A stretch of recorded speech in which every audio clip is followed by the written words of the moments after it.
Welcome to Two Peas in a Podcast with me, Joseph Bean, and Ben Davis. Hello, everybody. You left a bit of a pause there, but that's okay. We're fine.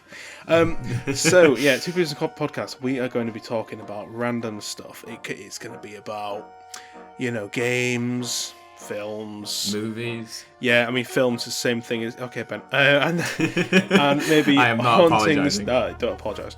And we could talk about ghosts, kind of weird disappearances, that kind of stuff. And we'll do little segments as well. So, talk shit, get crit. And we do things like D&D. Talk shit, get the controller and play a game when we talk about games. Talk shit, get haunted. Like today, we're going to talk about ghosts. Or talk shit. Yeah, you get the idea. You get the idea. So. All right, then. Yeah. Cool. All right, well, I think today, Ben, we should talk about ghosts. I've always been interested in ghosts. Yeah. Well, so have I. I've had quite a few experiences with them. Supernatural experiences, you could say. Okay. Go ahead. What has happened All right, to you? then. Okay, so going on experiences, like the first experience I've apparently had. This is. Keep in mind, I was very young when this happened. I'm gonna setting the stage. I was about 3 to 4 years old, so I was very young, and my parents, who were then a newlywed couple, before being wedded, I was born out of wedlock. Blah blah blah. So you're a bastard. Yes, just call me Jon Snow, baby. But yeah, it was. So it was like that kind of environment. I was in a small town Wigan, new house been bought, whatnot. And as a kid, you start seeing how far you can push the boundaries. I wasn't a bad kid. I was just at that phase where you start pushing boundaries and seeing how far you could go with parents. And at one point, late at night, I kept going down the stairs, and my mum and dad would keep telling me off and put me back to bed. And then eventually I kept doing it so much where they'd shouted from their bedroom because they were in bed to tell me to go back in. Mm-hmm. And then all of a sudden they heard me running back up the stairs before they had the chance to tell me off. And I went into their room crying at the age of 4, and apparently I said, there's an old, someone told me off downstairs, there's an old lady in the living room. Oh my days. So, my dad's like... Was it just it was just your grandma, wasn't it? No, It was one of the anticlimactic stories where it was just your grandma. No, this is where it gets really freaky. My dad, according to my dad, if I can remember correctly, he said to me as he went down, he saw a chair rocking that looked like it was moving out of the window, and it wasn't even a rocking chair, it was just a regular chair, and it was just rocking back and forth. And I was downstairs with my dad, and I said to my dad, there's the old lady, she's just there in the chair. And my dad looks up, the chair's rocking, looking out the window late at night. And my dad says, excuse me, could you please leave? You're scaring my son. And then the chair just stopped rocking. What? So that's one out of, that's one out of 3 experiences. That's like some out of a Hammer horror. That's like Woman in Black. You've seen Woman in Black? Yeah, The rocking that's chair. actually... That scared the shit out of me when I first saw it. That was the first horror film I ever saw in a cinema. That really loud knocking sound, and then when there's a fucking rocking chair. When all the candles go out. That's my favourite bit. Yeah, no, it's a good film. That underrated. I mean, obviously, it's like everyone thinks it's Harry Potter, isn't it? Daniel Radcliffe is just Daniel Harry Radcliffe. Potter. But, I know better than that. We know better than that. Our listeners know better than that. You better do. We're better than this. We know our horror shit. Better than that. Interesting story. Well, I've got one for you actually. Go on. So actually, it's a story from my dad. He used to work as a nurse at Scarborough Hospital. He worked there for 15 years, and so he was around people who died at the time. Sad stuff, but yeah, people dying all the time. He had a stint where he was working in the morgue sector, because obviously as a nurse his main job was to kind of with the clipboards take information, and he'd been sent down there on a placement for a week within the same hospital to kind of assist the people who worked in that sector, and he knew a guy who was in the ward not too far away from the actual morgue itself. an old guy who used to just sit in a chair and kind of just stare out the window. He didn't know exactly what was wrong with him. It wasn't his case, so he didn't really know what was wrong with him. But yeah, he was a very kind of prominent figure that he'd see every time he was walking to the morgue. About a week passed, and he got asked to stay for like another week. And this man who stayed out the window died during that time. And during this time, sounds like the beginning of a horror film. Oh yeah, just wait. Oh god.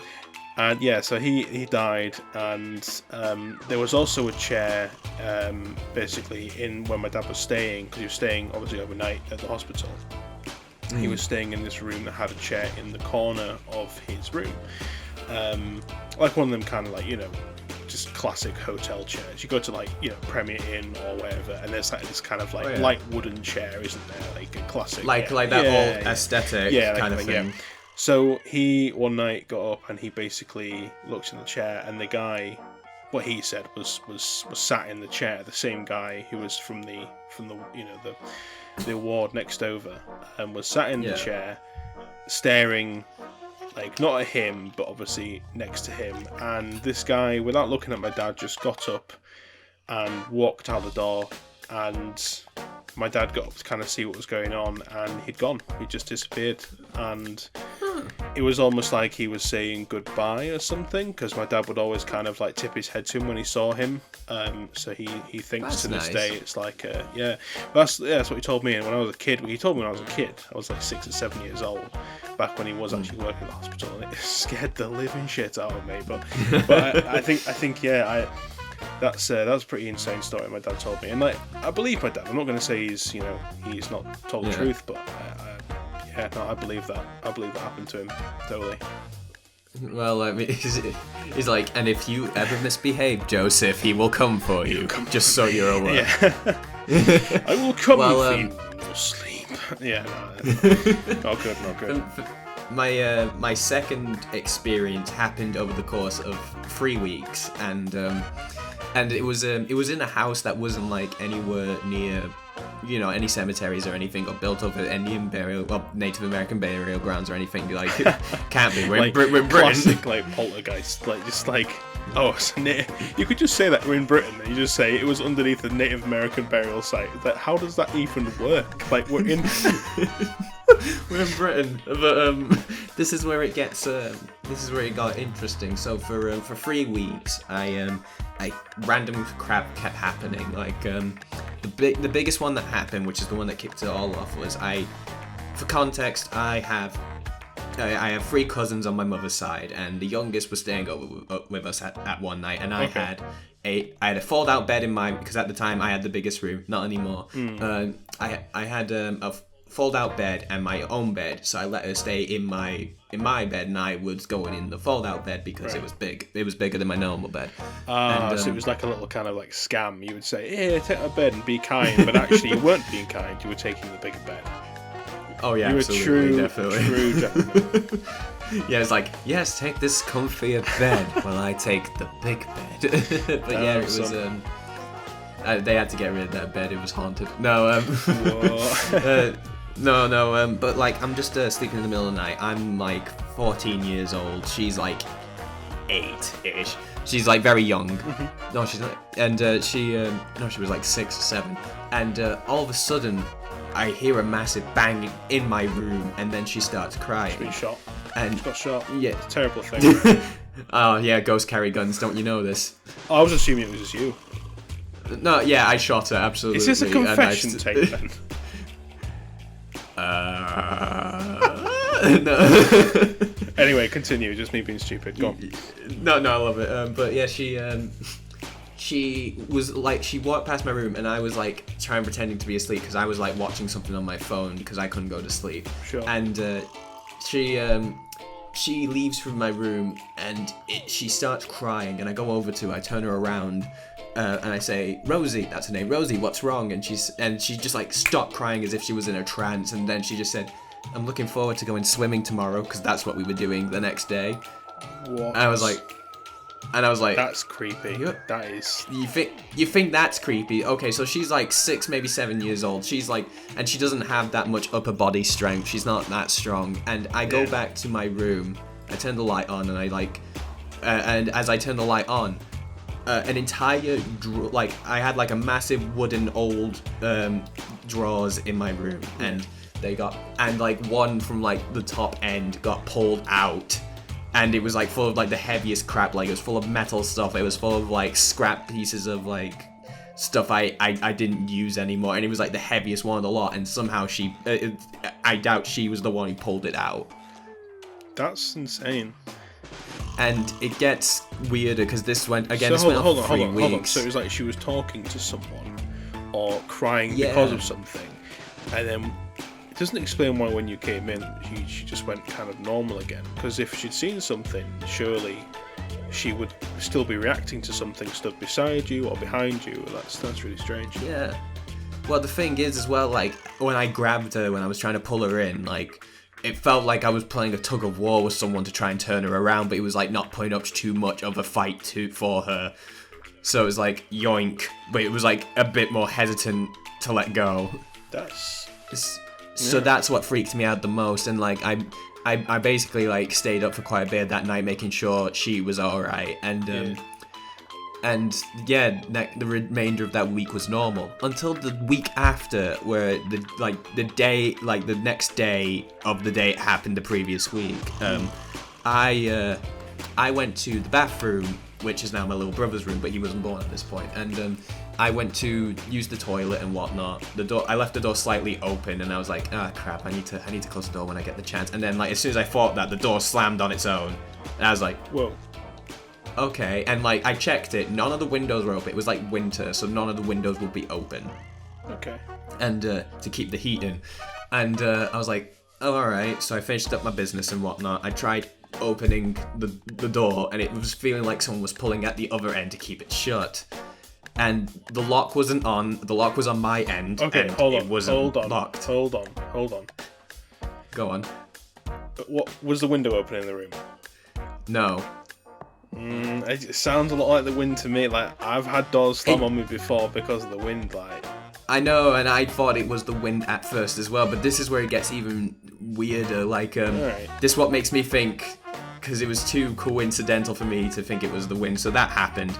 And at one point I had to like push my foot off like the wall to get the door open, and it finally opened without the door breaking, thank God. But then like I look at it from outside, and then I go back inside. The door closes on me again when I go back into the bathroom. Like just like a second after I got in, nearly hit me on the way. And I'm there like, okay, this has gotta be like, this is too coincidental or something. Like I thought, like twice. It's not uncommon for it to be slammed like twice because of some wind, but no windows were open. I double checked, there was no windows, and I thought it was my stepbrothers playing a trick on me, but like I found out none of them were in the house at the time, which is what scared me the most. Good deal. And then like so I'm trying to open the door, and I got it open again the same way after saying "open, you stupid piece of shit," and I opened it. Getting pretty angry. So this, well, I would be. I just tried having a calming, relaxing shit. A calming, relaxing shit. Thank you. That's really brightening my day. It wouldn't be a great idea if it was a ghost and you were shouting, "Open, you stupid door! What was it, piece of shit?" Yeah, probably wasn't the best thing to say to a clearly violent ghost, was it? Really? What you're gonna realize is I don't take shit from ghosts from this story. So as the door finally opened the third time, I called my mum to come in and to explain to her the situation, like asking if there was anything up with the door. And me and her both went in the bathroom again, and as soon as we both went in, the door slammed on both of us. And she was like, "Oh, it was the wind." Yeah, she doesn't believe it's a ghost for a second, but I'm like, this has happened twice now, and this is the third time, and it's like... She was like, "No, Ben, look, the window's open." You're just saying it. You're saying it differently on the podcast to try and get views. I understand this, Ben. Like you can't rattle me. Like it was the wind. The window was open. I've got you. I would believe that too, but none of the windows were open. All were sealed shut, and I tried forcing the door open. My mum did the same thing, and then it finally gave up when my mum tried to give it a go. Like she was stuck for like a solid 10 minutes trying to open it, and then like it finally gave up. But why? Okay, fair enough. But why would a ghost do that? Like, what motive? I mean, do you have any idea what kind of ghost it was? Was it like have you encountered it before? It must have been pretty angry at you. I honestly don't. It probably was angry at me because I stopped my little cousin being taken off or something. Probably. I don't know why it did anything. It did. There's just But the week after was the last interaction I had with it, because I'm guessing it gave up with me, or at least it's still there, and I don't live at my mum's anymore, obviously, so it doesn't deal with me anymore. But the third and final like direct encounter I had with it was I was in the shower in the same bathroom, so this thing liked to go to the bathroom a lot, and it liked to see me naked, the perv. And as I'm in the shower head starts tilting up. But the thing was, it wasn't a shower head that moves on its own or anything like automatic, and it was it just moved its own head up and sprayed like the rest of the bathroom with water and whatnot, and like the heat turned up and whatnot, and I just assumed like something's up with the shower head or something, or like something's up with the pressure, and that's why it's getting really, really hot. I've just got this vision now of basically the shower like going hot. You're like, oh, someone's turned the tap on, and then someone picks up the shower head, it's floating in midair, and it's like spraying the room. You just stood there looking at it, going, oh, someone turned the tap up. Oh yeah, that was someone turned the tap. Oh, silly them. And he's just floating there, just like spraying individual things just to try and piss you off, and you're just like, someone turned the tap on. Whoopsie. And I have this vision now, I'm sorry, I just have this vision of you just stood there like with a completely straight face, like, oh, silly mum, turn the tap on. You're not entirely off, because as like the shower head was like lifting its head up, it wasn't being removed from the thing that was holding it. It was just steering upwards. Tell me the shower had Google Eyes on it. I wish it that would have been amazing. Anyway, sorry, continue. Yeah, so as it's lifting up, I'm fighting to pull it back down. So this thing liked me like tugging war with it, and I finally got it to come down. Like I ripped it off the thing, like the head of like the thing that was holding it up by accident. And I turned back, and there's like multiple handprints on like the steamed window. What? And normally, if it was anyone else, I bet this would have freaked them the hell out. But my response was, "You gotta try harder than that, mate." And then that was the last I ever saw of it. Why would you do that? Why would you have that experience with a ghost? It was obviously violent and turning the fucking heat upon you to try and boil you alive. And the thing you say is, "You gotta try harder than that." I could just imagine that ghost just going. Did you have any more experiences with the ghost after this?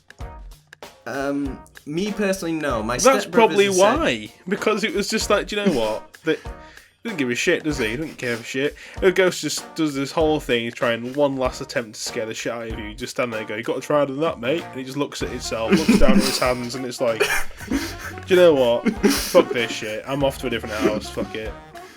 Yeah, it just ain't worth it. This kid's too much. They should be afraid of me.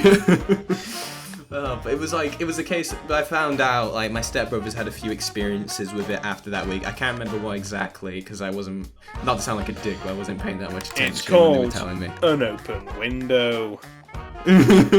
Well, the thing was, like, they said the same to me, like, oh, the door closed on its own and it freaked me out, and I thought the windows were open, blah, blah, blah, and I was like, that's what I said, but no one believed me. And then, the last ever glimpse I ever had of this ghost, like some of an interaction was, I was left in the house by myself. This is like my mum's house, the biggest house I've ever lived in, and I it's like peripheral shit now, so it's like not trying to directly go after me, but like I seen the.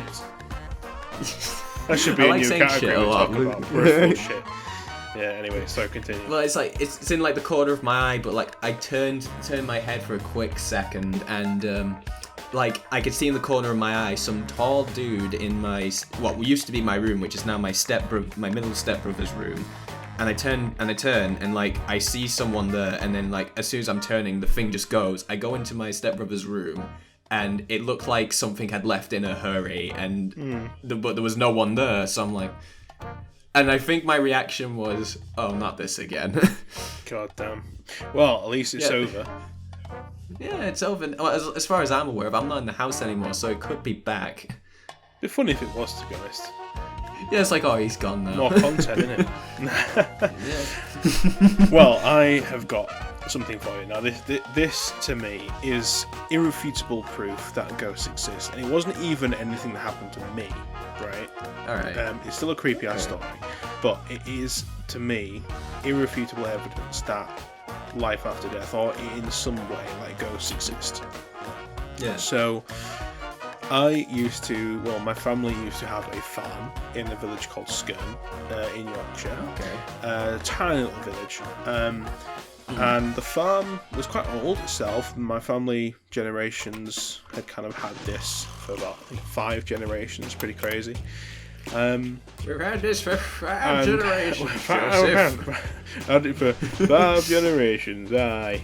But anyway, so my dad obviously used to live there as a kid and grew up on this farm, and obviously moved away and had me in the town nearest the village. But anyway, I used to go there every single Friday to have tea and just to chill out. Never experienced anything myself. It was always quite a creepy place, but it was never anything hostile. But my dad used to tell me as a kid that he would experience like ghosts and stuff in the actual farmhouse itself. And my auntie, who used to live there as well, she had experience as well. So basically the 2 main experiences they had while living there as a family was my dad would hear footsteps coming up the stairs. So his room was like, I think, the doorway to his room was looking like towards where the stairs are that went downstairs. His family were watching TV. This is like he was about 5 or 6, so it would have been 1966. Okay. So obviously they're watching TV, and the stairs go straight down, and he started to hear footsteps coming up the stairs. Not slowly, but heavy footsteps, and he thought it was his dad, because his dad always wore boots inside and outside. Yeah. Fair enough. So he's come up the stairs, and they reached top of the stairs, and his dad opened the door. My dad, opened the door to greet his dad. And his dad wasn't there; he was still downstairs. I didn't want to get told off, so he went back to bed. And he kept having the experience of footsteps coming up the stairs, and no one would be coming up afterwards. It was like it was just stood outside his room. But obviously the footsteps just gone. No one was stood there. It was just this recurring footsteps going up the stairs. And then the invisible foot thief, as seen last week. The invisible foot thief. Sounds like a fetish. But yeah. Quentin Tarantino. I knew it was you all along. No, it was his. Actually, that's what happened. He found it was Quentin Tarantino. No. I knew it. Cracked another case. But so that was his experience of the stairs. And then my auntie, when she first moved to the house, to the actual farmhouse, because it was like, I think it was like mid-70s she moved there, and obviously because it was like a farm and a small village, the kind of values of the day were still as they were, and she couldn't sleep in the same bed as my uncle, God rest him, because she wasn't married to him. That was how it was. It sounds really fucked up to everyone now, but that's what it was like at the farm, Anyway, so she was sleeping in one of the spare bedrooms in the house, and she woke up one night to see a shadow person stood at the end of her bed, a clear figure at the end of her bed. And obviously she screamed because she was like, "What the hell's this?" My grandma Mary, she rushed in and was like, "What the hell's going on?" And she said what happened, and Mary said, "Yeah, it's happened to me before, sleeping in here." And it was just like a normal thing to them. They didn't really care, but it was the first time I'd experienced it, and they just grew to live with it. There was this kind of friendly, not violent, a friendly ghost living there. They had no idea who it was or where they'd come from. Are you telling me your family lived with Casper, the friendly ghost? ghost? Pretty much. Just like, my God. Yeah, the film was based on that. No. It's just sorry to interrupt. I'm just picturing one day just making a brew for him, and it's like, no matter how old I get, I never get used to it. Get used to it. You'll be joining us soon. But yeah, so that was what it was like for them. Now, obviously, years passed, and the farm was given up to the council. It was given up to the council 2002 because my dad obviously moved away. My uncle had died in 1988, and he was going to take on the farm, but obviously he died, and my dad had already decided his career in nursing and in theatre, and he'd moved away. So my granddad was just getting too old to look after the farm, and it was a council-owned farm, so they repossessed it and they moved away to where I lived in Driffield. So it was abandoned for. Oh God, what was it about? It was abandoned for 11 years. And we used to kind of go back and visit the farm every now and then, and the grass was growing higher, and until unkept. Until 2013, a man called Neil, he purchased the farm, and it was a miracle that he found it, because the council of buggers, they basically made the advert in the paper about the size as your thumbnail. This is like an A3 newspaper, about as big as a thumbnail, because they wanted to sell it and make it into 2 modern houses to have some rich folk move in. But this legend Neil, basically, he wanted to buy a farm in the area. It was a perfect place, and he bought it. And just to give you an example of what it was like inside, it's quite tragic, because obviously my childhood was forged here. And when they first, him and some surveyors went into there, they had to break down the front door because it had been because roots had basically trapped the front door. They went in, there was about 10 dead pigeons in the fireplace because they'd kind of roosted, fallen down and died. Yeah. And then in the front room, they had to smash open the door front room because it was just basically moulded in. There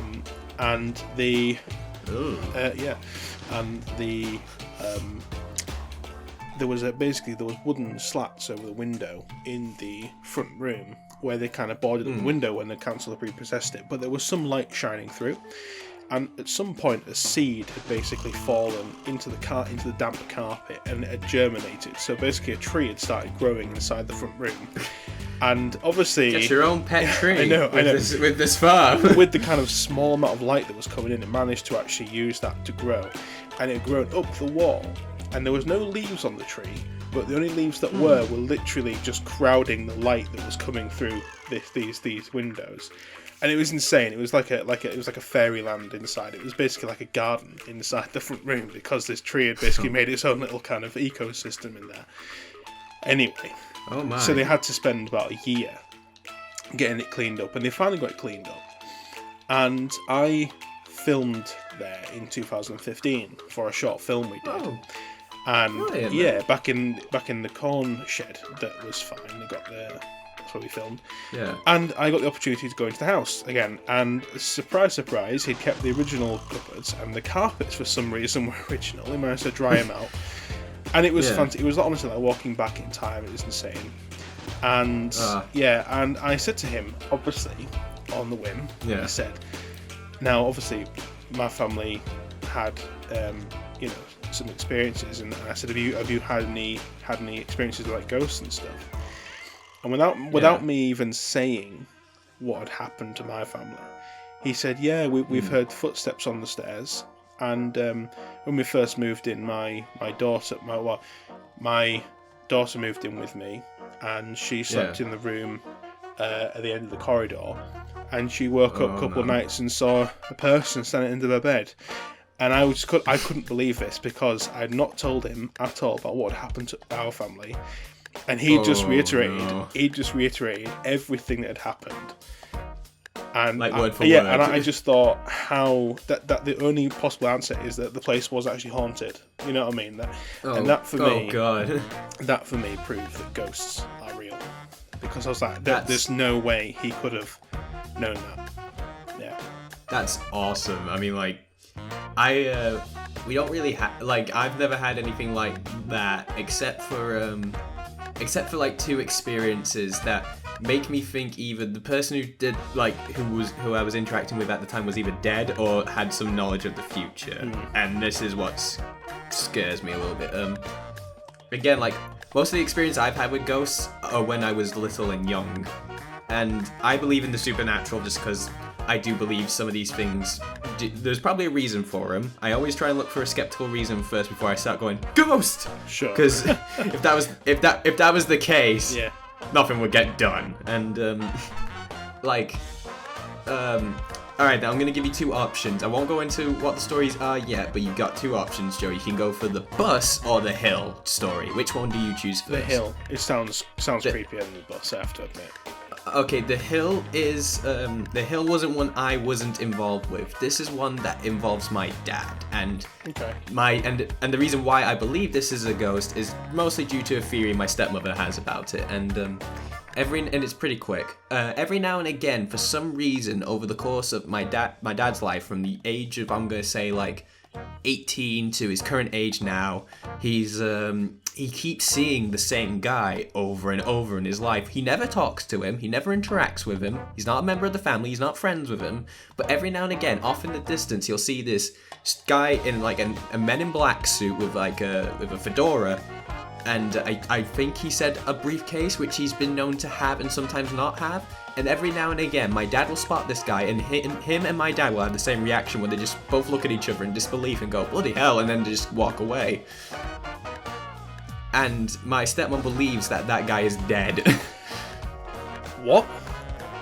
Yeah, because every now and again, it's like he sees him from far away at like a very far distance. First time he saw him was like on a hill, hence why I call it the hill story. Oh, I see. And every now and again, he'll see that. I don't think he sees him anymore. I do ask him every now and again, have you seen him? And he goes, no, not really, but I do keep an eye out for him. And my dad used to think he was being stalked for a while, and he checked out himself and whatnot. And the closest thing we could find was, I think he went back to that hill a very long time ago, and all he could see was a carving of someone's name and like a period of when they lived or when they died. At least that's how I remember it. It could be exaggerations from lack of memory. Okay, so wow. Okay, so your dad sees a man who is possibly dead and always has the same reaction of like, what the hell's going on? Yeah. Like, all I can think is like Matrix kind of stuff. Is like maybe that's like an alternate version of your dad that for some reason he can see.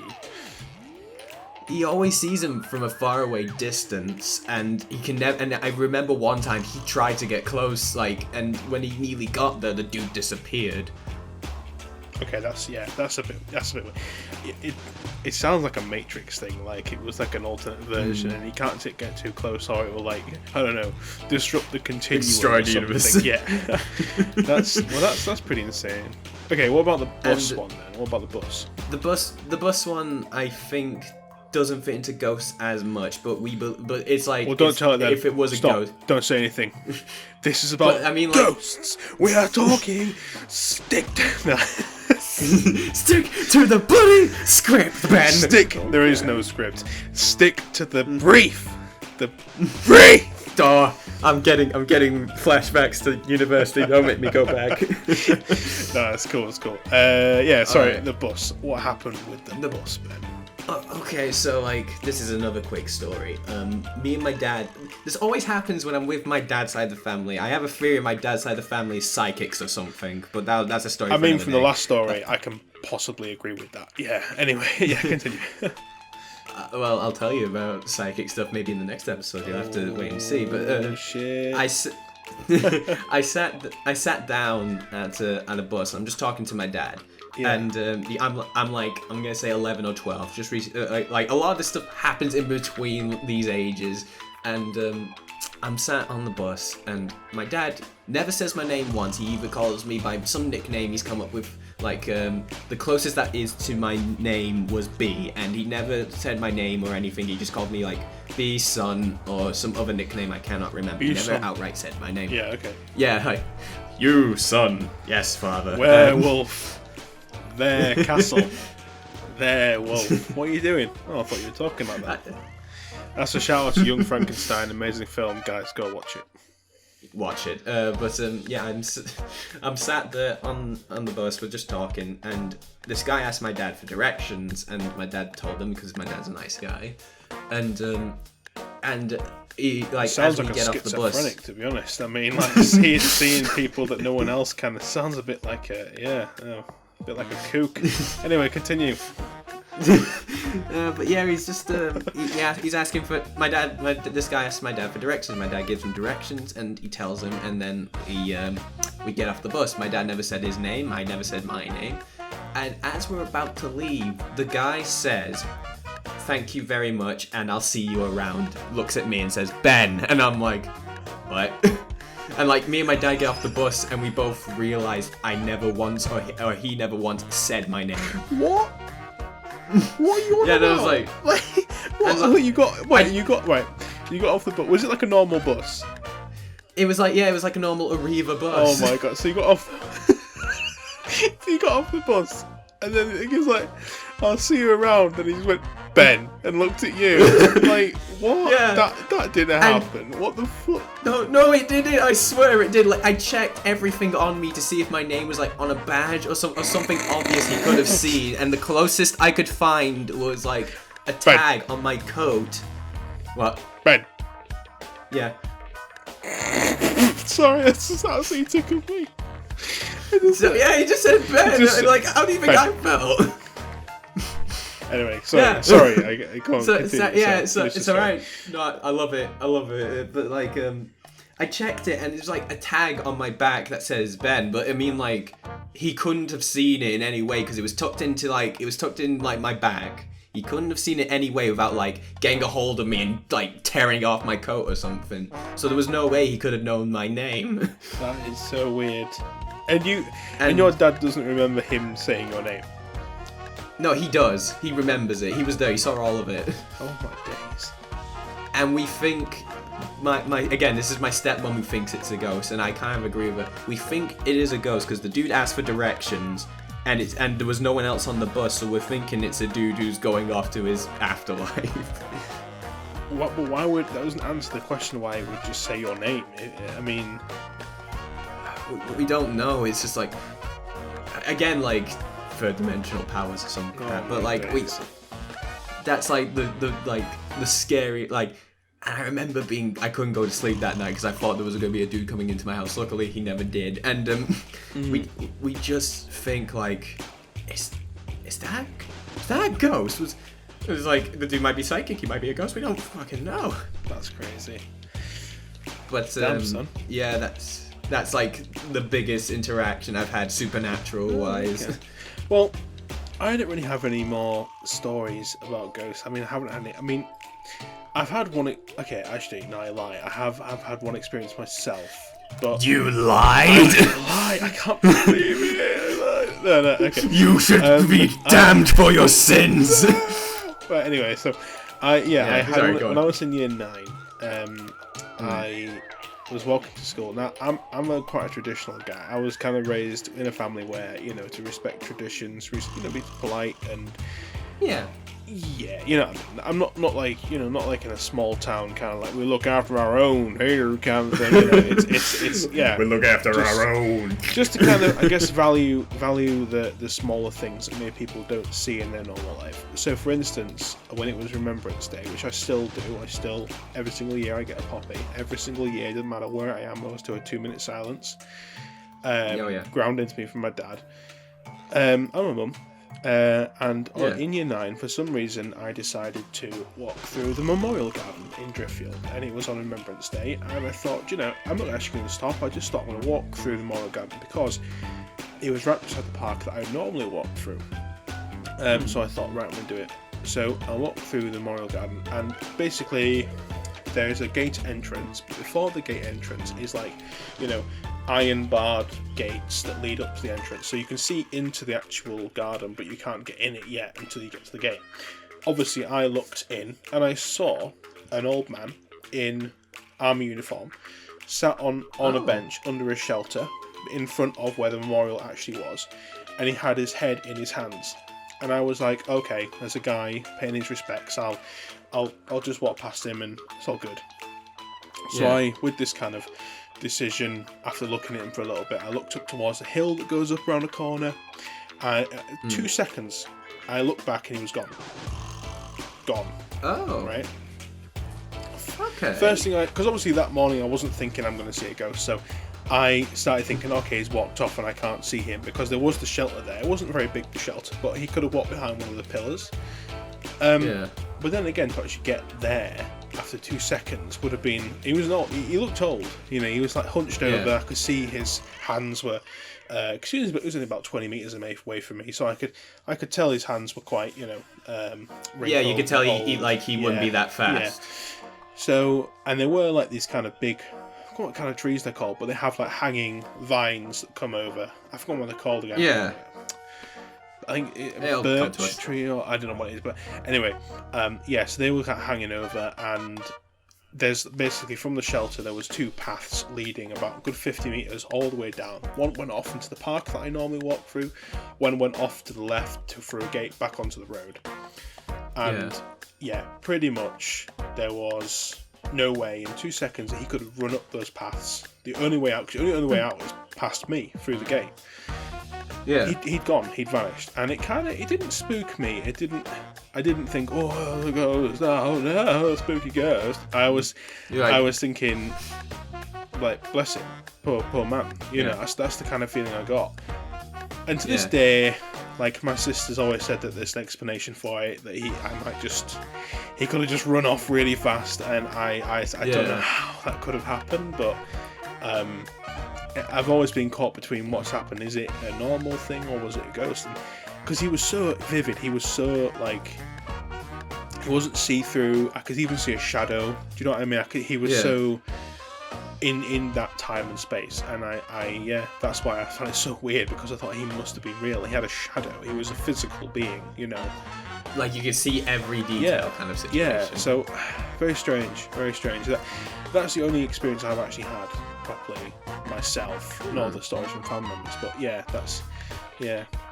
But I'd say I've got 2 last stories. One that directly involves me, and one that I had no part of. Which would you like to hear first as one of the last stories? You choose. You just go ahead. Okay, I'll go with the less comedic one first. Okay, so this one is very recent. This happened in the house I'm currently recording in, and me and one of my roommates. Well, I think Will, who you know, just goes along with the joke for it. At Twice Broken Leg, go watch his YouTube channel. Anyway, not sponsored. Subscribe. But yeah, we went on and did a. I asked him to ring my phone for me, and we got the phone. And at one point, we're just because we're titting about as lads do, we get the phone and we make the reverb noise, you know, the echoing noise over and over and over again.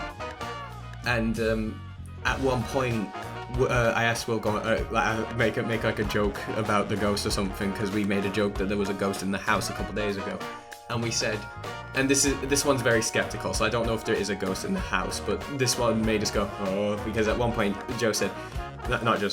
Will said, okay, if there is a ghost in this house, please stop the reverb. And the reverb went going for a second, and then it stopped, like instantly, like something cut it off. Okay, that was a bit weird. I hate things when like ghosts have an effect on electrical things. Like when you see those videos of people have cameras and they just power off after having full battery.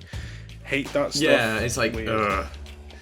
But that's like the last direct interaction I possibly have with a ghost. See, I'm very skeptical with that one, because there's nothing around here that makes me think ghost, except for the fact that, like, just like a walk away, like I'm gonna say like a 10 to 15 minute walk away, there's a cemetery near us, and that's the only connection I can make that makes me go, maybe a ghost? But there's like nothing tying this house to that cemetery. I mean, so I'm like a 40-minute drive away, we've got Pendle Hill, which is where they executed, like, you know, hundreds of witches back in the mid ages. So I mean, we're not too far away from the kind of spiritual area, and it's obviously Manchester's an old Roman settlement, so it's been through a lot of history. Yes, so there could be something that I'm not seeing directly, but here's the more funnier one out of the lot. My dad who is the most supernatural out of the two parents, because my mum's very skeptic. She doesn't believe directly in ghosts, but she believes there's something, but it's not ghosts. My dad was actually part of a paranormal investigation team potential TV pilot. Yeah. And, they went into what do you know about Wigan? You know, the small. That's the town I come from. What do you know about it, if anything? Fuck all. I just know it's a kind of downtrodden. I mean, a very nice town. A very nice town. No, you're not far off. It is shit. Wigan represent. Only we can say it's shit. But I used to go to a nursery that's now closed down and was part of a college that is now abandoned. It's one of the few abandoned places in England that I'm aware of. And I've been, I know people who've gone into the college, and it's empty and it's desolate. And it was also used back in World War II, I believe, if I remember correctly. Someone will probably correct me on this. That it was used to house wounded soldiers during World War II. Okay. Before they sent them back off to do the jobs and whatnot. And it used to be at a hospital and stuff. And then the college bought it and whatnot. I believe, could be wrong. Point being is, it's got a lot of association with ghost stories in it. So, of course, my dad and his mates thought, fuck it, why not do our own paranormal investigation show? Because Wigan's got a bunch of ghost stories around it, and this is one of the biggest ones. We'll go in there and record everything. And my dad has somewhere still got the DVD with the pilot episode on, and I used to watch because I just thought it was funny because it was my dad and whatnot. And one of the only moments I can remember off of it that was bloody hilarious was my dad and his now best mate. This was like when they first met each other. At one point they said, if there is a ghost here, can you please throw a rock at Steve's head, which is my dad. Oh my days. And the funny thing was, though, you hear a rock being chucked, but it was close to my dad, but it didn't hit him. God damn. Yeah, Violence. And it's like Violence. Yeah, and I think you can hear in the recording, and I think this is where I get it from, my dad saying, oh man, you got shit aim, don't you? Damn. Okay, well. So that's where I get it from. I've seen too many ghost adventure stuff where rocks get thrown and things get thrown. I'm just I would not in any way want to be in any position like that where things are being thrown at me. I've seen a video of someone having a knife thrown at them across the room, like a butter knife, but same thing. Jeez. Yeah. Same difference. As soon as a ghost can pick up physical things, I'm just nope, I'm out.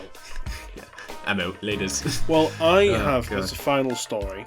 I have a story that I've heard, a local story. You were saying about, Manchester's not haunted and stuff like that, and obviously it's a bit weird place to be haunted.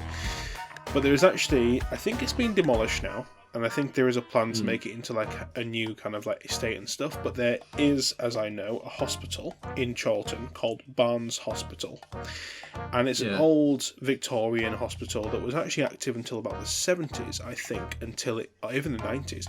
But basically, in the mid to late 20th century, it was shut down, and it's been abandoned ever since. It is being said to be haunted, quite badly haunted, and this is a true story from what I found online. It's a true story that basically there was two friends, and one of them who lived nearby in Chorlton said that he was going to go spend a night in. His friend dared him to go spend the night in hospital because his friend had been basically exploring as an urban explorer, and said it's really cool. It's actually a place there's a room that you can just be in and chill out and stuff. And he said, I dared to go and have a stay over. And he was because his friend, the guy who said he dared to, was a bit of a junkie. He liked extreme sports and stuff. He used to go to skiing and snowboarding and stuff. So he those kind of things. So he's yeah, let's do it. Like a thrill seeker. He fell asleep and that was it. No, no. He went to go stay in the hospital in this room that his friend had asked him to, and because obviously it was quite dark by the time he got there to kind of sneak in, because I think it was surrounded by a fence saying don't go in. He got into hospital and he got into this room and he just sort of sat down and he went to sleep, and it was dark inside, and he could see, because obviously his eyes adjusted, he could see around the room, and on one of the walls... He's been eating his carrots. What, sorry? Sorry, I didn't mean to interrupt. It's just like he's been eating his carrots. Yeah, no, but obviously, as you know, in the dark, you know, your eyes start to adjust. It was pretty dark because obviously the nearest lights around within the houses nearby. But yeah, it was pretty dark, but he'd adjusted. And he could see around the room, and there were things on the wall, like old posters and stuff. But one of them, there was like intercom system on the wall. Yeah. And all of a sudden, someone started to like speak through the intercom system, and it sounded like a lot like his friend putting a voice on, like an old sounding kind of low voice.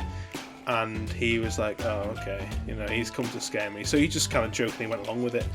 And this guy was saying to him, like, "What are you doing here?" And he was like, "Oh, I've been dead to sleep over," you know, thinking, "Oh, it's just his friend," that kind of thing. And he was like, "You do know this place is a hospital, right?" And he was like, a bit weird thing to say, but it was like, "Yeah, no, I know it's a hospital." Just having a conversation, basically, with this friend, and he was like, "Whatever." And yeah, so he just thought his friend come to scare him, you know. He finally fell asleep and woke up in the morning, and then basically he was obviously hit with the startling realization that the intercom system he thought was intercom system was actually a vent, and it went into the other room, and he asked his friend. He said, "Were you here last night?" He said, "No, I was in my house. I was asleep." Oh. And yeah, that gave me chills. And he basically found out that the next door room used to be somewhere where they used to do like tests on the patients and stuff, and was actually, I think, back in like the 40s or 50s, investigated for being quite harsh, like in, you know, tests and stuff in the hospital. So yeah, pretty scary stuff. But yeah, that is supposedly a true story from Manchester, local Manchester. So. Oh god. Yeah. Oh. Yeah. So. Crap. It just, you know, it'd be really funny one day if just someone says like, "I have a ghost story." So I went to an abandoned mine, and I went to sleep. That was it. Yep. Nothing else. Nothing happened. Like the ghost cuddled me for a minute, and that was it. Yeah, had a good time in a bit. Oh boy, but yeah, I don't have any more ghost stories to tell. That's all my experiences. I'm all ghosted out. Yeah, done. Oh. Yeah. I'm definitely going to be haunted by this conversation. That was really awful. Please don't hurt me. Cool. Well, yeah. I mean, I'm gonna hurt you for that joke. Go for it. You're gonna make a joke. No, I'm gonna hurt you for that joke. I see. Yeah, no, that's cool. Yeah, you're scared of the dead. You'd be scared of the living, my friend. well, obviously at the moment it's, you know, lockdown, so don't come over because you could be arrested. But obviously after lockdown, living dead, fines be pushed in front of a bus. That's cool. But yeah, cool, nice one. Well, this has been 2 Peas in a podcast, and. Obviously, in the future, we're going to be talking about different things, not just ghosts. It could be kind of like weird disappearances. We're talking about games, films,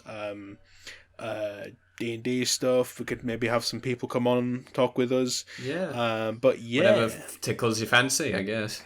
Yeah. Cool. Do you have anything to plug, Ben? Do you have anything to plug, like your YouTube accounts and stuff? I'll plug those into the credits, Joe. Oh, okay. No worries. Which I'll record at a later date. Right. Oh, I see. I thought you could just... I mean, you could just... Yeah. Fair enough. Cool. Right. Nice one.